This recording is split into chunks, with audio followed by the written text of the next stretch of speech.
You don't even have a weight problem. Nobody in the history of this world has a weight problem. It's a weight symptom. Looking at the calories in versus calories out and focusing on that, you're treating the symptom of the extra weight. The real problem is hormones and inflammation. When you work on that, the weight comes off as a side effect. Today's guest is someone I have followed for a long time, Ben Azadi, founder of Keto Kamp and author of the book Metabolic Freedom. Ben has helped millions of people take control of their health through keto, fasting, and understanding how the body is designed to heal naturally. Ben has such a great way of cutting through the noise in the health world. And today we are going to get into some of the biggest health hacks, myths, and trends and find out what's actually worth your time. So grab a coffee, get comfy, and let's dive in. Ben, thank you so much for being here. Today, I thought we'd have a little fun, have you rate some of the biggest health hacks that we see online, from ones that actually work to ones that just need to disappear already. That sounds awesome. Let's get down and dirty with these health hacks and let's really reveal what works and what doesn't work. Let's go. Let's do it. So I'm going to give you a word or a few words, and then I'm going to have you rate them 1 to 10. Cold plunges. Cold plunge. I'm going to give it a 7. Somebody who is mastering their stress, they're getting proper recovery and sleep, might be a 9 or a 10 for them. But somebody who's already stressed out and they're adding a lot of different stressors, might be a 4 for them. So the average of the cold plunge would be a 7. I do like it, what it does for short-term vasoconstriction, bringing blood flow to your digestive system, dopamine boost. It could also assist in fat loss and mood. I like it, but it's not for everyone. Fasting. Fasting, I'm going to give it 10 out of a 10. And if I could give it 11 or a 12 or a 20, I would give it that, because fasting is the best way to harness the innate intelligence, the physician within every single one of your cells. Now, it needs to be done the right way. Men and women do it differently. But I believe every single adult human being could find a groove with fasting and they could benefit. And the benefits are gut, fat loss, visceral fat, ketone production. I really believe there's not a pill or a biohack that could replace fasting. Before we jump back in, I just want to share something that I've been using lately and I have been genuinely loving. It is called Salter, and it's become one of those small daily things that's actually made such a big difference for me. So Salter is basically electrolytes made the right way. It's made with real Norwegian sea salt from the pristine waters of Norway. They're naturally rich in minerals and test lower in heavy metals than other brands. There's no weird hidden ingredients, which that alone was really important to me. What really sold me though is how gentle it is. It uses magnesium glycinate and potassium gluconate, which are gentler on the gut, and your body recognizes those forms of potassium and magnesium better, so it's using them and absorbing them more. And they even use citric acid made from things like dates and pomegranates, and not corn or other industrial byproducts, which to me is so important because I am very sensitive to everything, and I have no issue with these. They actually make me feel better than any other electrolyte brand that I've tried, so I am very happy about that. It's also lightly sweetened with stevia leaf extract, so it's a little gentler on the gut, and these flavors are honestly so good. My favorite right now is the tart lime. It's not too sweet or too sour. It is perfect. And my second favorite has to be the salted caramel coffee. It is delicious. I love it iced, and my husband said we cannot be a day without this, so I'll be ordering more soon. And they also have an unflavored option. So if you don't want any flavors or stevia or anything else, this is just the electrolytes. This is a great option for you. If you can't decide which to try, they have a variety pack, but it doesn't come with the coffee. So I highly recommend both of these. You seriously can't go wrong. Each of these sticks is 2 servings and the coffee stick is 1 serving. So pour this into about 16 to 20 ounces of ice water or hot, and I will open one of these. And what I like to do is fill my giant tumbler for the day and just put a whole stick of one of these in there and sip on it throughout the day so I stay hydrated. If you want to try Salter for yourself, click the link in the description below or use code LaurenJ at checkout. I hope you love it as much as I do. What about red light therapy? Love red light therapy. I use it almost every single day. Proper use of red light therapy, I'm going to give it a 9 out of 10. I prefer getting sunlight. That is the natural red light therapy. But if you're going to use a lamp and it's a high quality lamp with a good nanometer wavelength, like over 670, and you're using it properly, I think it's great. It's great for injuries. It's great for inflammation. It's great for gut health. It's great for restoring vision. Big fan of photobiomodulation therapy, which is red light therapy. This one seems to be a little bit controversial in the health conscious world. What do you think about parasite cleanses? I give it a 6 out of 10.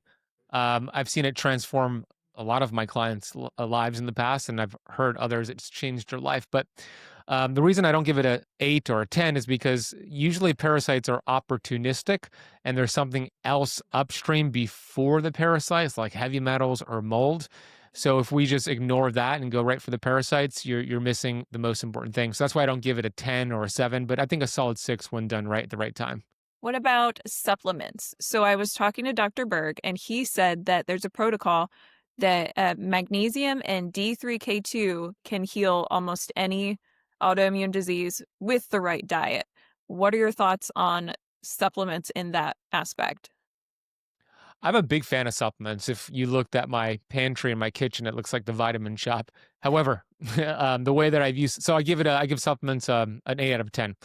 But what I would say is that the way that I use supplements and the way that I teach it is I use them to target a certain condition. So if I'm looking to have more memory and focus, maybe I'll take like lion's mane extract. If I'm looking for better sleep and recovery, like Dr. Burke's suggestion, magnesium. A lot of people are deficient in vitamin D, so vitamin D with K2. But I don't remain on the same supplement long term. I get off and I rotate. So there's an art to it. I can't say I would make the same claim as Dr. Berg that with the proper diet and magnesium and D and K2, it could virtually heal all autoimmune. I think it will dramatically help. And for a lot of people, it can heal. But for a lot of people, there's also some upstream things going on, like heavy metal toxicity. What are your thoughts on sauna? Love it. I give it a 9 out of 10. I have an infrared sauna that I use almost every single day. There's dry, there's steam. The literature and the research on sauna is pretty remarkable. Sauna is the opposite of cold plunge, because cold plunge, as I mentioned, is vasoconstriction, short term. Sauna is vasodilation. So that means the blood vessels open up and nitric oxide, which is a very important molecule, goes up. When the blood vessels open up, you have oxygen, you have nutrients, and of course, you have blood flow now being delivered to tissues for healing. So you activate heat shock proteins. It's great for recovery.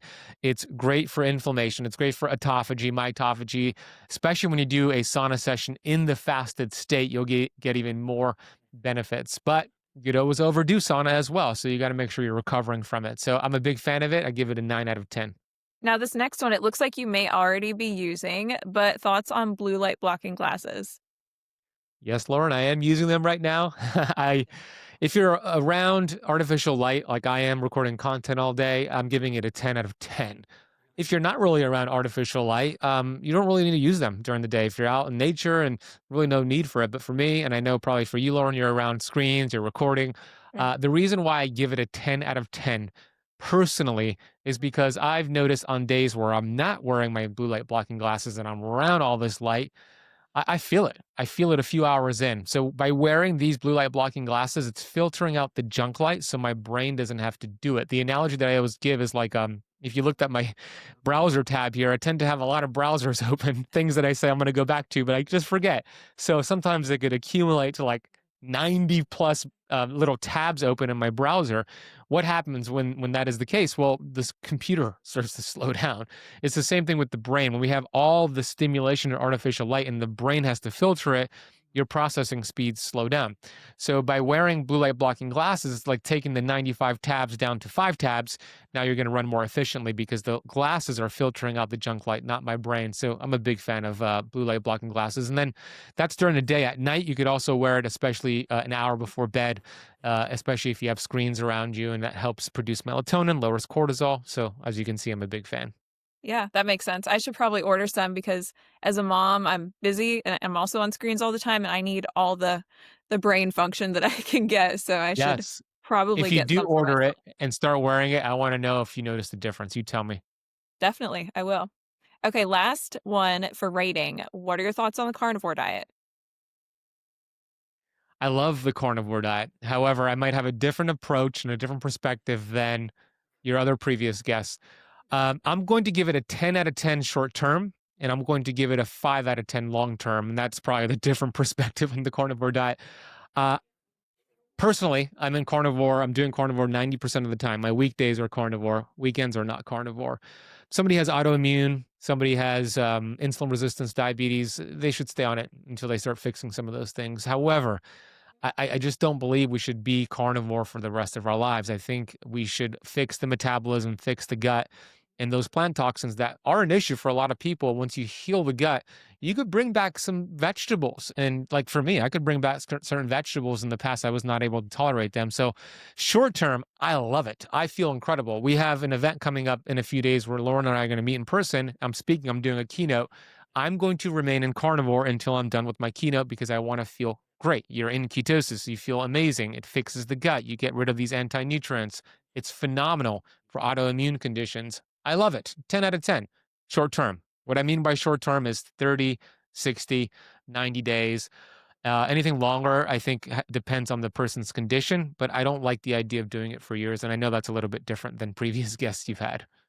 That's totally fine. I love hearing different opinions, and I tend to flip around. Like, right now I'm doing strict carnivore because I wasn't feeling my best, and I was doing keto, but not veggies, just kinda like animal-based keto, low carb, and I started feeling not great, and I was like, "Alright, let me just go back to carnivore and use it as a tool to feel my best," and I'm not really sure, do I need to stay on it forever? Do I just need to heal my gut? You have these different thoughts and beliefs depending on who you talk to, and it's just you just need to do what's best for you, and I think that's beautiful that we can do that.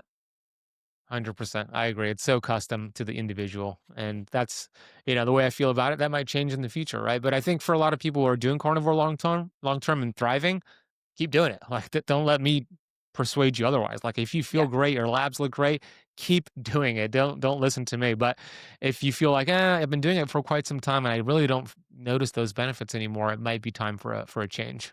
that's great advice. What is one health myth that you wish would just completely disappear? That one's easy. It's the calories in versus calories out for weight loss. And I talk a lot about this in my latest book, Metabolic Freedom. The reason why I want this to disappear, and it's the one I chose, is because it's so popular. And we still hear doctors, dietitians, TikTok fitness experts say, if you want to lose weight, it's simply a matter of eating less and moving more. We have this idea, and the paradigm behind that, the premise, I should say, behind that is that we need you to lose weight so you could get healthy. That is the premise behind calories in versus calories out. And we've learned, you've heard Dr. Berg say this before, you don't lose weight to get healthy. You get healthy to lose weight. And the truth is this, you don't even have a weight problem. Nobody in the history of this world has a weight problem. It's a weight symptom. Looking at the calories in versus calories out and focusing on that, you're treating the symptom of the extra weight. The real problem is hormones and inflammation. When you work on that, the weight comes off as a side effect. Our bodies are not a calculator.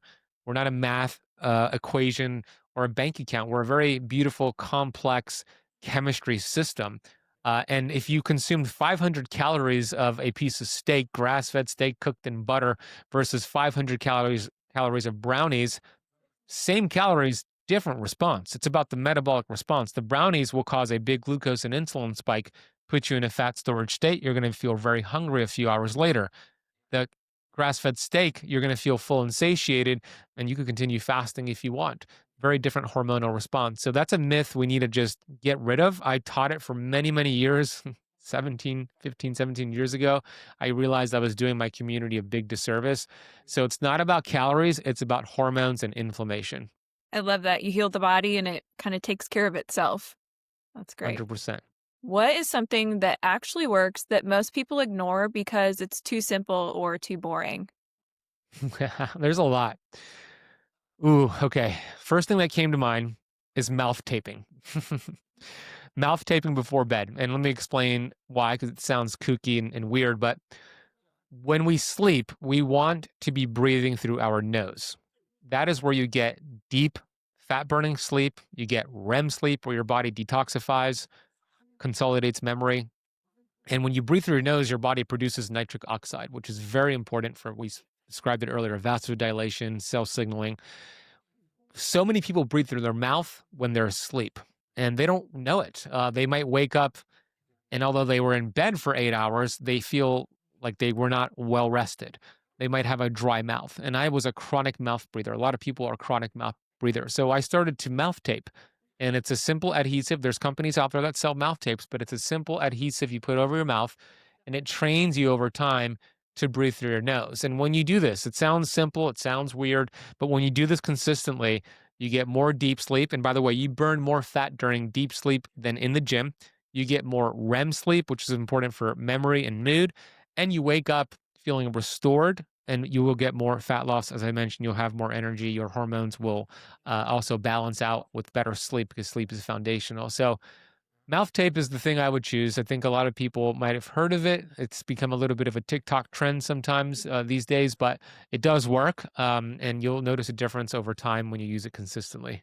That's not what I thought you were going to say, but I'm glad you did because I've heard about it and I've been thinking about trying it. So now I'm just going to have to try it. You got to do it, Lauren. You're going to notice a difference. At first, it's weird. Um, might feel a little like claustrophobic. I can't breathe. Yeah. But the cool thing about the mouth tapes, when you're not using duct tape, you're buying a company that makes mouth tape. There's a little opening in the middle, so if you need to force yourself to breathe, you can. It's just a light adhesive to kind of train you. Hey, breathe through your nose, not your mouth. But it does work. It works over time. And at first, I remember when I first started doing it, I felt uncomfortable and I just took it off. And then the next night, I kept it on a little longer, then took it off. But now I could wear it all night, and I wake up in the morning and then I take it off. What is one of the most harmful trends that you've seen on social media that's maybe going viral or something you absolutely don't agree with? Mm, harmful trends. That's a tough one, Lauren. Let's see what's coming to mind right now. Oh, here it is. It just came to me. The harmful trends. It might sound weird because I just rated some of these as like a 7 or a 9. But let me explain myself. The harmful trends are all these fancy gadgets and biohacks. Okay, let me explain. I love these fancy gadgets and biohacks. I use them all. I have red light, I have PEMF, I have sauna, I have cold plunge. I have a lot of things you mentioned. We're going to an event, Hack Your Health, in a few days. There's going to be a bunch of that. But the harmful trend is we're using all these gadgets and skipping the actual foundations of health: nutrition, sleep, mindset, movement. You can't buy all these fancy gadgets and think you're going to heal your body without laying the foundation. Now, if you've laid the foundation and then you start adding these fancy gadgets and biohacks, I'm all for it. I love it. Do that.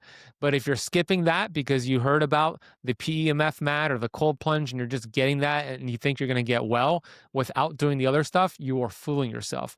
So it's dangerous because a lot of people think they just need to spend money on all these supplements or gadgets and devices to heal their body. While I love them, they're not, they're additions. They're adding to the framework, the foundations of health, which is what I just mentioned. So to me, it's dangerous when you skip the foundations. Yeah, I agree with that because even just doing those foundations, you're going to see such a huge difference. You might not even feel the need for those biohacking tools because they're just extra. You just have to get all the foundation set and then you're just going to start feeling a huge difference. And I personally did, so I love them. That's right. Just remove the interference, your body will heal. Now, let's get back to diet. Are seed oils really evil or are we completely overreacting about them? I might have also a different perspective here on seed oils than some of your other guests. I think I've been talking about seed oil since 2015. And I think I'll say this: not all seed oils are bad for you. It's the processed seed oils, also called vegetable oils, that are really, really bad for you. I agree. They're terrible for you. However, we can't throw the baby out with bathwater, meaning we can't lump them all together. There are seed oils that are organic, cold pressed, and they're preserved. They're not denatured. And when you use them without, if you don't heal them and you use them in a supplement form, they could be very healing to your cells. However, most of the seed oils out there are processed. So to answer your question in a shorter answer, yes, they're really bad for you because most of them are processed. It's really hard to find the ones I just mentioned, although some companies do it. 95% of the seed oils out there are going to be inflammatory. Here's a few reasons why. They're very unstable fats. They're called polyunsaturated fatty acids. So the word poly means many. That means these fats contain many double bonds. The more double bonds a fat has, the more unstable it is, and the more it reacts to things like oxygen, pressure, and heat. How do they process these fats? Oxygen, pressure, and heat, the three things it reacts to. So during the production of these vegetable oils, seed oils, the fats go bad. They go rancid. They put it in a plastic bottle, which, by the way, leaches microplastics, forgetting about that. And then we heat it up again and again and again. and it's already oxidized. We're oxidizing them even further, and it's rusting our cells like an apple you bite into and leave on the counter that turns brown. That's kind of what's happening to our cells. And Lauren, I remember when I was a kid, I was obese as a kid, not just chunky or husky or big bone. No, I was fat. And guess where my mom worked?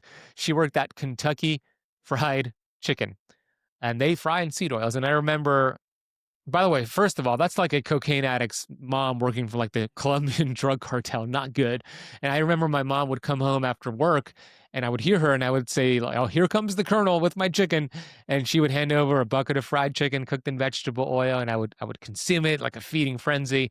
And but some days she would come home, she didn't have anything. And those were dark days, very dark days as a kid.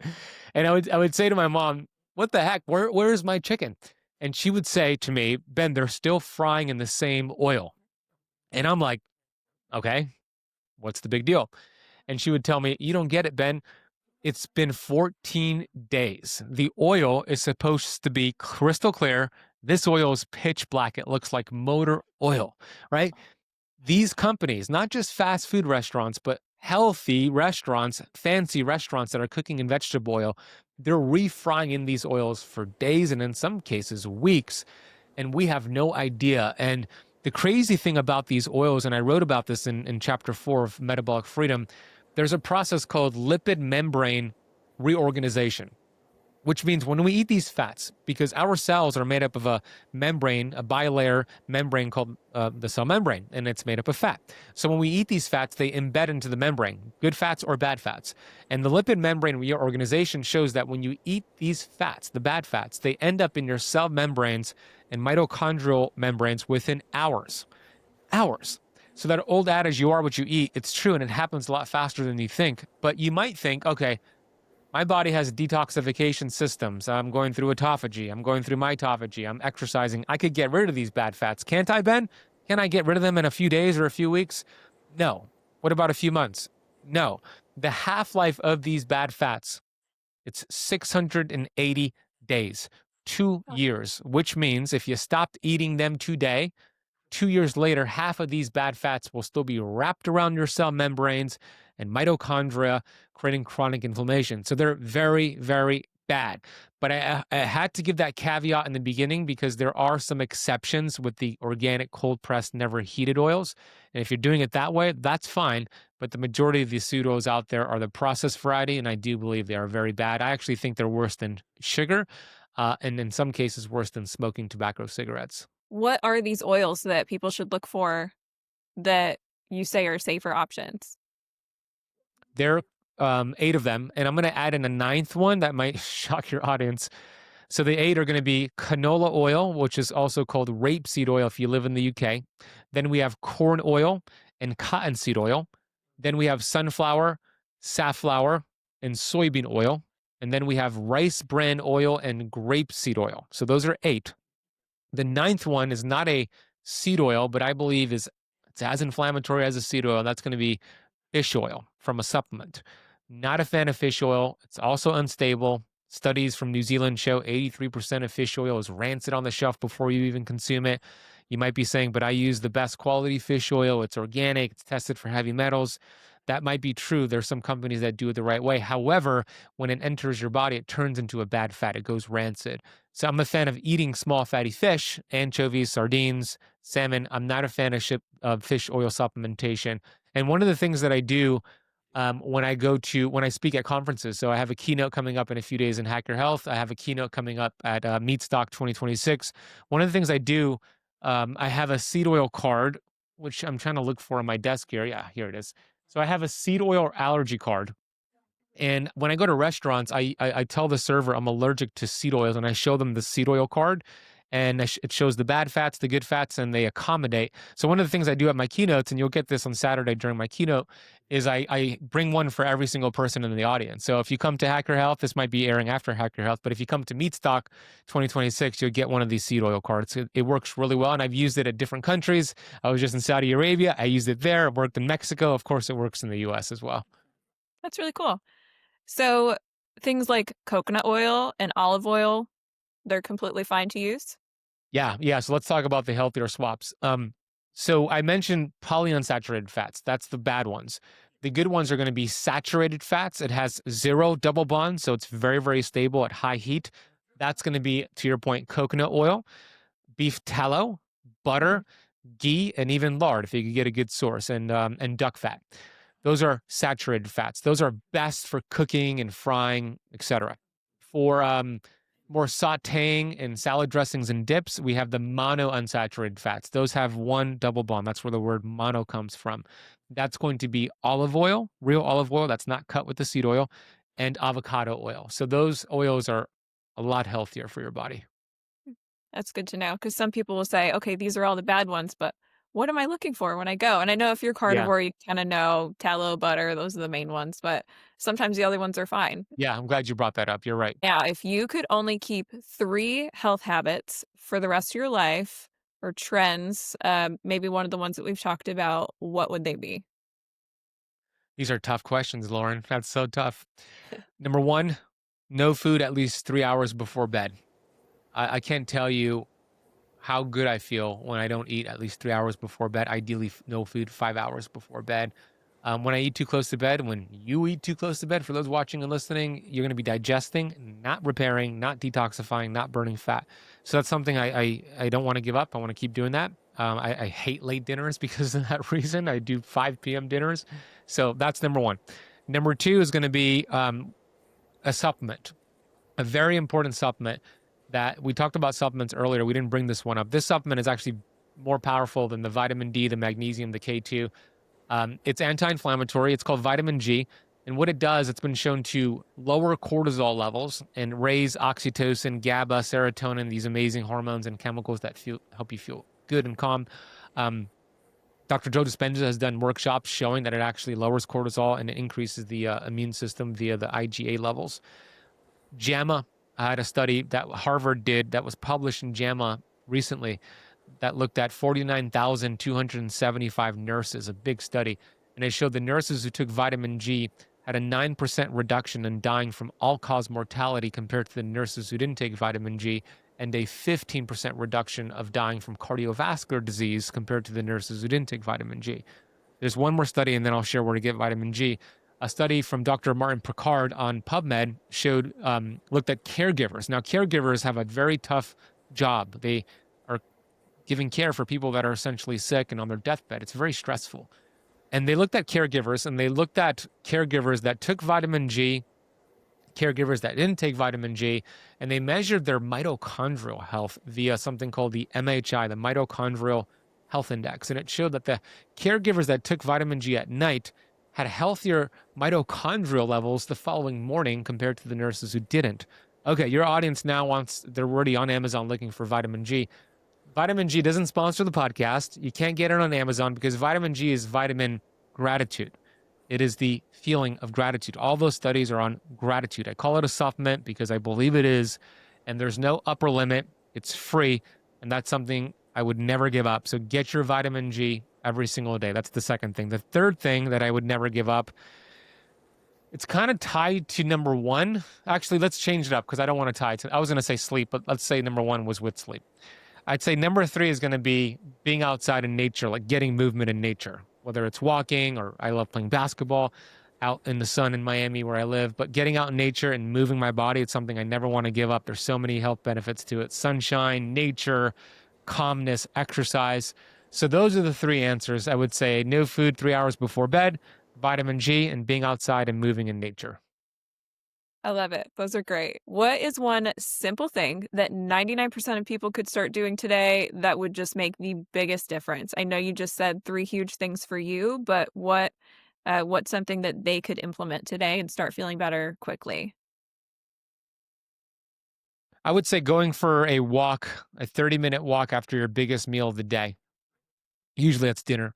The reason why I say the reason why I chose this is because it's simple to do. The walk could be inside or outside. It could be on a treadmill or outdoors. But when you go for a walk after your biggest meal of the day, whether it's a carnivore meal or a keto meal or a paleo meal or a high carb meal, what you're going to improve digestion. You're going to mitigate the glucose response from that meal. When you mitigate the glucose response, you mitigate the insulin response, and it puts your body back into a fat burning state much faster, and it helps you digest the food better. So it's a simple thing you can do. And just doing a 30-minute walk, I've seen some studies on diabetics. When they eat a high carbohydrate meal and go for a 30-minute walk, it blunts that postprandial glucose response by 34%. So it's free, it's easy to do. You can do it inside or outside. That would be the tip I would give. I love that all of your tips today have been so easy, and it's things that either don't cost much money or don't cost any at all, and it's something that you can start doing right away and start seeing results. So that is super appreciated. Thank you. Thank you, Lauren. Okay, I have 3 weird questions right now. Okay, Okay. go So for it. the first one, what is the weirdest health habit that you have? Mm. The mouth tape is pretty weird to a lot of people. Okay, I guess this one. I use suppositories from time to time, and some people are opposed to suppositories, right? It's things that go up your butt. Yep. But it's like the second best delivery system outside of IVs. So I've done suppository melatonin, suppository magnesium, suppository CBD. People will call that weird, so I'll choose that as like the weird thing that I do. But my nighttime routine is pretty weird. I'll be sharing about it on Saturday at Hack Your Health. Wait until you see. I look forward to it. Okay, what is your favorite guilty pleasure food? So I'll tell you what, I don't make an exception with seed oils and I don't make an exception with gluten and wheat. I never have that knowingly.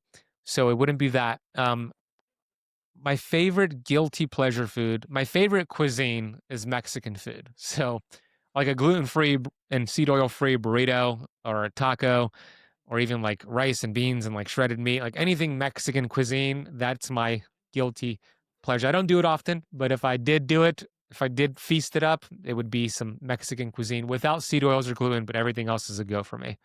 Oh, I love it. That would be mine as well. I could eat Mexican food every day. It's my absolute favorite. Yes, it's so good. You're in Texas, so real Oh, deal yeah. Mexican We get food, the I'm real sure. stuff. Yeah, It's so good. It's hard to find yeah, seed oil free, so sometimes we make our own. It's not as good, but yeah, yeah, that would be my answer too. yeah. Right on. Last weird question. What's something we'd be surprised to find in your fridge? I'm going through what's in my fridge right now. Uh, Maybe Olipop. I have Olipop. It's my like non-carnivore sort of like treat for myself. I usually have it after like basketball. So Olipop is probably the thing that you would be surprised by. There's some other things in there that belong to my fiance, not me. Um, but I would say the weirdest thing in there, outside of the suppositories, which are in the fridge, is probably Olipop. Yeah, you probably wouldn't expect that. Okay, that's cool. If you could leave people with one piece of advice to help cut through all of the noise, what would it be?